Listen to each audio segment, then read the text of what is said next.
नमस्कार। आइए बात शुरू करते आज के देहरादून के अखबारों की। और आज के देहरादून के अखबारों की बात करें तो वैसे तो सबसे बड़ी खबर नरेंद्र मोदी रहे, प्रधानमंत्री देहरादून में थे तो उसकी कवरेज सभी अखबारों ने ली है। पेज 1 पे सबने लीड बनाई है और अंदर भी एक एक तकरीबन पेज दिया है। लेकिन अगर महत्वपूर्ण खबरों की बात करें, वैसे तो आज की जो सबसे बड़ी खबर है जो मेरी समझ में आती है वो कश्मीर से है।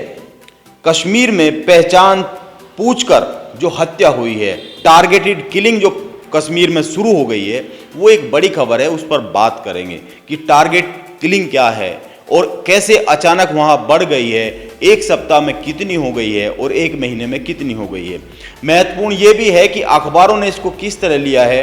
अखबार कोई दिशा देने का काम कर रहे हैं या अखबार एज इट इज फैक्ट पेश कर रहे हैं, इस पर भी बात करेंगे। लेकिन उससे पहले प्रदेश की वो बड़ी खबरें जो अक्सर सुर्खियों में उस तरीके से नहीं रहती है या नहीं पहुंचती है, उन पर अगर बात करें तो आज की जो बड़ी खबर है, आज की बड़ी खबर सभी ने पेज 1 पर लगाई है। आज से उत्तराखंड में हवाई सेवा शुरू हो जाएगी, सब ने पेज 1 पर लगाया है। 6 हवाई मार्ग तय किए गए हैं। देहरादून से चिनियालीसोड, देहरादून से गोचर, देहरादून से श्रीनगर, देहरादून से पिथौरागढ़, देहरादून हल्द्वानी और पंतनगर और हल्द्वानी पिथौरागढ़, ये मार्ग बनाए गए हैं। इन पे हवाई सेवाएं चलेगी। और दूसरी बड़ी खबर की बात करें तो दूसरी बड़ी खबर ये है, ये अपने आप में मुझे लगता है कि बहुत महत्वपूर्ण खबर है। जागरण ने देहरादून में दी है कि जागेश्वर धाम के प्रबंधन का जिम्मा नारी शक्ति के हाथों में। ये पहली बार हुआ है कि जो मंदिरों का समूह है उसको महिला को सौंपा गया है, उसके प्रबंधन की जिम्मेदारी महिला को सौंपी गई। ये राज्यपाल ने नियुक्ति की है और मैं मानता हूं कि ये बहुत अच्छी बात है। महिलाएं आगे आ रही, सशक्तिकरण हो रहा है। और कौन महिला है ये, इसके बारे में भी जानना बहुत जरूरी है। अगर जागरण में छपी खबर की बात करें तो ऐतिहासिक जागेश्वर मंदिर समूह के प्रबंधन की बागडोर पहली बार महिला शक्ति के हाथ में सौंपी गई है। राज्यपाल के आदेश पर ज्योत्सना पंत को जागेश्वर मंदिर प्रबंध समिति का नया प्रबंधक नियुक्त किया गया है। कुमाऊं के चंद राजवंश के कुल पुरोहित परिवार की बहू ज्योत्सना ने प्रथम नवरात्र पर विधिवत कार्यभार ग्रहण कर लिया है। इन्होंने कार्यभार भी ग्रहण कर लिया है। और अगर इसके अलावा हम एक खबर की बात करें, ये देहरादून में हिंदुस्तान ने 4 नंबर पेज पर लगाई है और खबर यह है कि बिजली हड़ताल टलने से 250 इंजीनियरों की नौकरी पर संकट।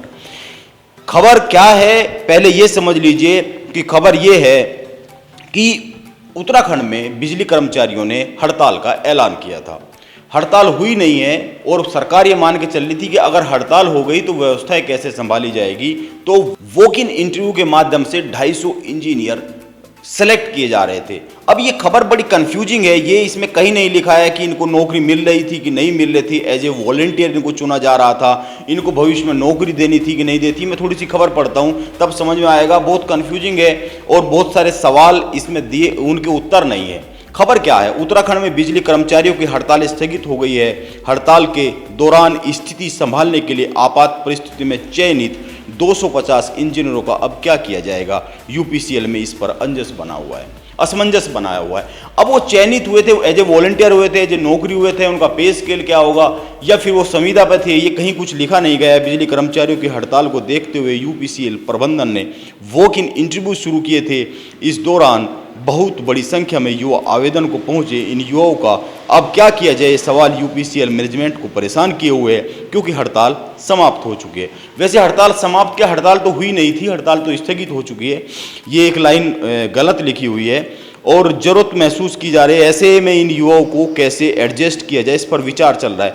इसमें कहीं नहीं लिखा कि ये नौकरी पर रखे जा चुके थे या क्या था। जैसे कि मैं बार बार कह रहा हूं, इसमें दीपक रावत जो एमडी है उनका एक बयान छपा है कि वॉक इन इंटरव्यू में कितने लोग चयनित हुए, इन लोगों में से कितने योग्य है, इनका ब्यौरा जुटाया जा रहा है। ब्यौरा आने पर देखा जाएगा कि इन लोगों को कैसे कहां एडजस्ट किया जाए। यानी कि उनका वो काबिल है कि नहीं काबिल है, अभी इस पर भी सवाल नहीं है। मुझे लगता है कि विषम परिस्थितियों से निपटने के लिए ये एक व्यवस्था की जा रही थी। इस व्यवस्था का मतलब क्या है, उनको नौकरी मिलेगी कि नहीं मिलेगी, नौकरी पर रखे जा रहे थे कि नहीं रखे जा रहे थे, ये एक अलग विषय है। और अगर हम अगली एक खबर की बात करें तो अगली खबर देहरादून की है और देहरादून में अग्रवाल समाज ने मांगी 30% टिकट में हिस्सेदारी, जो चुनाव आ रहे हैं उसको लेकर। वैसे ये कोई नई बात नहीं है, ये हर साल ही मांगते हैं, अलग अलग समाज मांगते हैं, सभी समाज टिकट में हिस्सेदारी मांगते हैं। उनको कितना टिकट मिलते हैं कितने नहीं मिलते, ये राजनीतिक समीकरणों पर, जातिगत समीकरणों पर और कौन कहां जीत सकता है इस पर डिपेंड करता है। अब अगर हम उस खबर की बात करें जिसकी मैं बात कर रहा था, कश्मीर, जम्मू कश्मीर को लेकर, दैनिक जागरण ने जो हेडिंग लगाया है, मैं पहले हेडिंग बताता हूं तीनों अखबारों के। दैनिक जागरण ने लगाया पहचान पूछकर मारे हिंदू सिख शिक्षक। हिंदुस्तान ने इसमें हेडिंग लगाया श्रीनगर में स्कूल पर आतंकी हमला, 2 शिक्षकों की हत्या। और अगर अमर उजाला की बात करें तो अमर उजाला ने हेडिंग लगाया महिला प्रधानाचार्य व शिक्षक को गोलियों से भूना।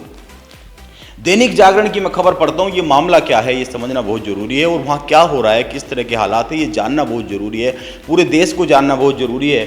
और मामला ये है कि आतंकियों ने गुरुवार को श्रीनगर के एक सरकारी स्कूल में अध्यापकों को लाइन में खड़ा कर उनके पहचान पत्र दिखाने के लिए कहा, एक हिंदू और एक सिख शिक्षक को गोली मारकर हत्या कर दी। यानी कि उनकी पहले पहचान की गई और जो पहचान पत्र में हिंदू और सिख शिक्षक थे उनको मार दिया गया। मृतकों में एक श्रीनगर की रहने वाली प्रिंसिपल सुपिंदर कौर है, जबकि दूसरे की पहचान जम्मू निवासी शिक्षक दीपक चंद के रूप में हुई है। इन दोनों हत्याओं की जिम्मेदारी लश्कर ए तैयबा ने ली है, लेकिन एक महत्वपूर्ण बात यह है कि 6 दिन में जम्मू कश्मीर में ऐसे 5 टारगेट किलिंग हुई है, 7 टारगेट किलिंग हुई है, यानी कि 6 दिन में 7 लोगों की हत्याएं कर दी गई है। 5 अक्टूबर को 3 व 2 अक्टूबर को 2 हत्याएं हुई है और ये हिंदू लोगों की हत्याएं हुई है। अगर इसको देखें, इसमें और भी कई महत्वपूर्ण बात हुई है। इसमें अमर उजाला ने अंदर एक पूरा पैकेज दिया है और पैकेज ये है कि अफगानिस्तान में तालिबानी राज के बाद कश्मीर में बढ़ी टारगेट किलिंग। अखबार क्या लिखता है, अफगानिस्तान पर तालिबान के कब्जे के बाद पाकिस्तान के इशारे पर जम्मू में हिंदू समुदाय को निशाना बनाने की साजिशें तेज हुई है। सितंबर में ऐसे लोगों पर हमले हो रहे हैं जिन्होंने आतंकवाद के चरम के दौरान भी घाटी से पलायन नहीं किया था। पाकिस्तान के इशारे पर कश्मीरी पंडितों, सिखों व गैर कश्मीरी हिंदुओं को चुन चुन कर निशाना बनाया जा रहा है। 90 के दशक में भी ऐसे हालात पैदा किए गए थे, जिसके बाद पंडितों को घाटी छोड़ने पर मजबूर होना पड़ गया था। दरअसल पाकिस्तान पंडितों की वापसी के प्रयासों व उनकी संपत्तियों से कब्जे हटाने पर बौखला गया है। उसने फिर 1990 जैसे हालात पैदा करने की साजिश रचनी शुरू कर दी है। इसमें एक और महत्वपूर्ण बात यह है, दैनिक जागरण ने इस पर एक एंकर छापा है और ये एंकर महत्वपूर्ण है या नहीं है ये आप ही तय कीजिए। और एंकर की हेडिंग जो लगाई है वो है कश्मीर में निर्दोष लोगों के बहते खून पर यह कैसी चुप्पी। अब वो किस चुप्पी की बात कर रहे हैं, अखबार किस चुप्पी की बात कर रहे हैं मैं बताऊं। मैं थोड़ा सा ये खबर पढ़ देता हूं और खबर ये है कि इससे आम कश्मीरी पूरी तरह सहमा हुआ है। उसे समझ नहीं आ रहा है कि वह कहां जाए, कोई उसे दिलासा देने क्यों नहीं आ रहा है। कहां गए मानवाधिकारों के तथाकथित झंडा बरदार।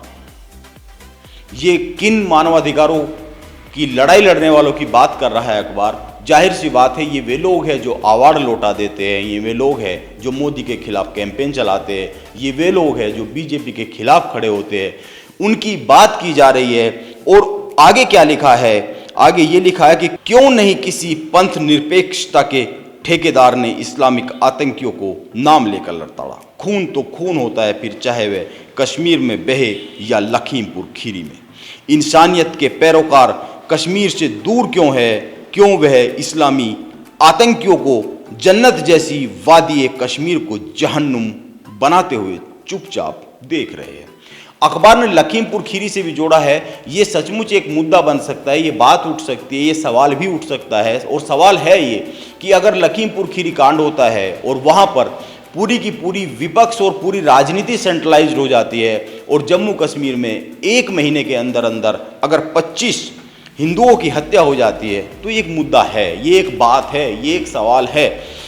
दैनिक जागरण खुद लिखता है कि 1-2 नहीं बल्कि 25 निर्दोष नागरिक इस वर्ष अब तक आतंकियों के हाथों मारे जा चुके हैं। वहाँ जो मरे हैं उनके परिजनों से भी बात की है, उन्होंने भी ये सवाल उठाया है कि ये लोग आ क्यों नहीं रहे हैं। इसके साथ साथ ही इस पर उच्च स्तरीय गृह मंत्रालय ने मीटिंग भी की है और ये बड़े चिंता की बात है।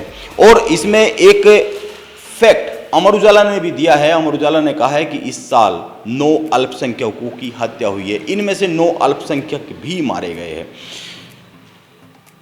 370 हटने के बाद वहाँ के हालात बदले हैं और हालात के बाद अगर इस तरह की तस्वीर बनती है तो ये चिंता की बात है। तो यह थी आज के अखबारों की बात और अखबारों की प्रमुख खबरों की बात। कल फिर अखबारों की खबरों से कुछ बातें लेकर, कुछ खबरें लेकर फिर आते हैं। Thank you very much.